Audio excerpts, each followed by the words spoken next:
Hi guys, my name is Nonima Tigela. Welcome to my YouTube channel. So today I want us to look at something that could happen in that courtroom. While we are still surprised with what is happening currently with Ubabu Zungu, something worse can also happen in that courtroom. Guess what it is? Guess what it is?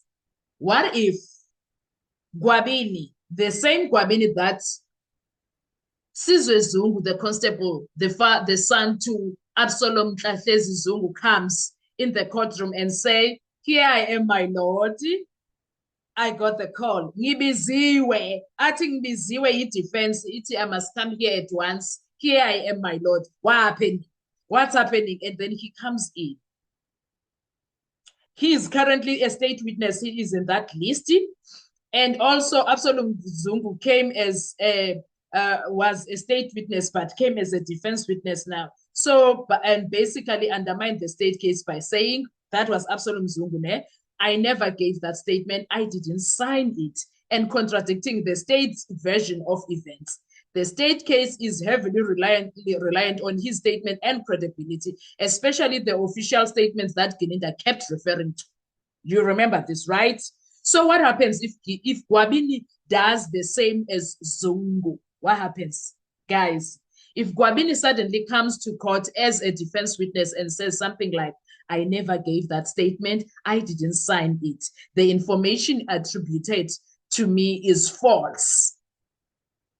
The consequences will be devastating for the state case, guys. Come on. The consequences will be so devastating for the state.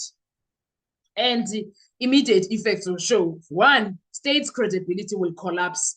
Their star witness is now contradicting the very documents and statements they've been using to build the case. First, for starters, any reliance on his statement in the charge sheet, opening or corroboration is now seriously undermined. Okay. Secondly, evidence could become inadmissible or weak for that matter. If a statement is in dispute, the prosecution can confidently argue it is truth. It is a truth. Cross-examination will expose inconsistencies and potentially coercion or fabrication. Thirdly, chain reaction for other witnesses. If other state witnesses' testimony relied on Gwabini's statement, like Gininda repeatedly reference or referring to it, they could be discredited or appear biased or contradictory. Okay. Lastly, severe blow to case strategy. The state would likely need to rethink their case, perhaps call new witnesses, introduce additional evidence, or try to challenge Gwabini's credibility, none of which is easy under the circumstances, Kesan. What if Gwabini disputes his statements? If he says, "I didn't give that information," or "I didn't sign the statement," it essentially mirrors Zungu's effect, creating reasonable doubt. For the court, this is huge. A witness contradicting official statements, the integrity of the entire state narrative is questionable. The judge may start questioning whether the police collected or handled statements properly. That is in a normal court, right? Also, how the state could react. One, attempt to authenticate the statements, which is what they might perhaps do when it comes to Babu Zungu. We have witness who saw him sign. The statement was recorded according to procedure, which is something that they do not have currently. But if Gwabini or Zungu insist he didn't sign or give the statement, proving authenticity might be very difficult, okay? And without the record, which I don't understand why Gininda does not record interviews with witnesses. Doesn't make sense. But credibility battles are tricky. Once doubt is sown, it's hard to recover.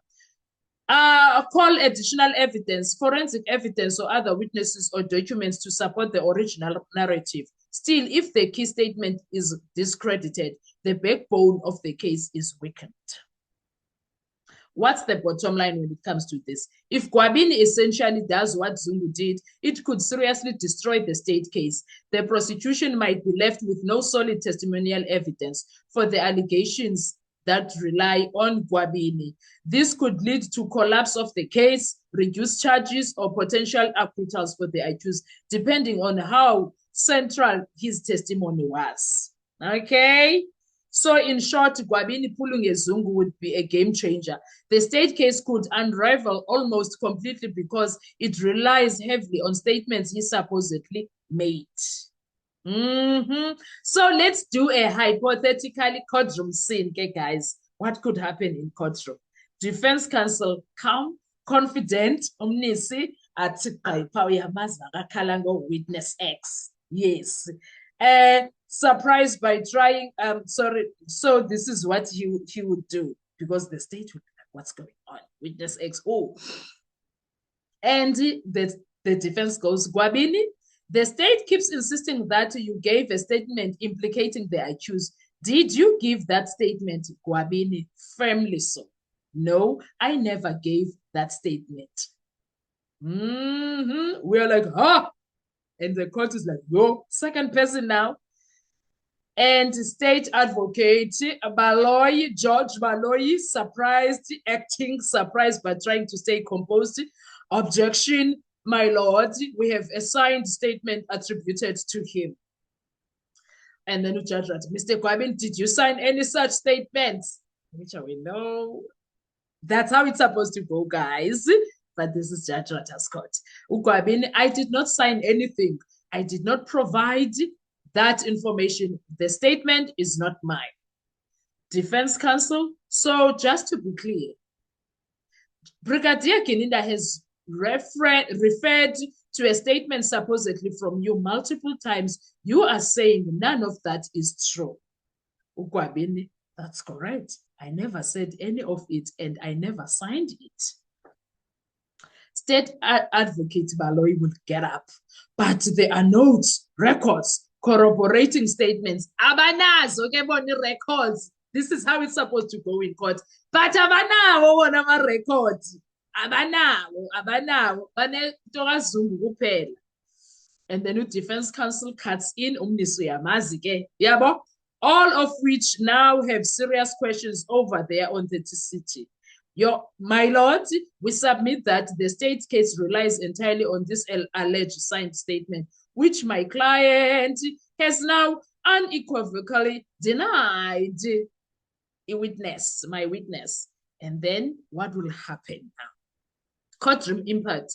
One, credibility blow. The state key witness is now contradicting its cornerstone evidence. Two, statement authenticity in doubt.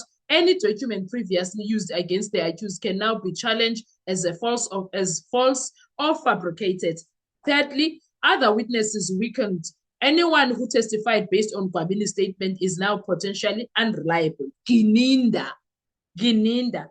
Number four, reasonable doubt. The judge has grounds to question the reliability of the state's entire case if he is honest and not biased. The dramatic aftermath of what could happen. Court pauses as lawyers huddled. Media and spectators whispers, this is another Zungu moment. The prosecution may scramble to introduce additional evidence, but the credibility gap is already created. So in short, if Gwabini denies his statement and refuses to be tied to it, it's practically a repeated of Zungu effect. The prosecution's case could collapse under the weight of reasonable doubt. So that is where we are. That is how things are looking. It's bad. It is so bad that istate, but we will see what's going to happen. Nisi might surprise about another Mr. X-Ray. What are your thoughts? Please drop your thoughts in the comment section. I really appreciate you. Please make sure you don't forget to like, to share, to comment. Most importantly, please make sure you are subscribed. Thank you so much. I will see you on our next video. Bye-bye.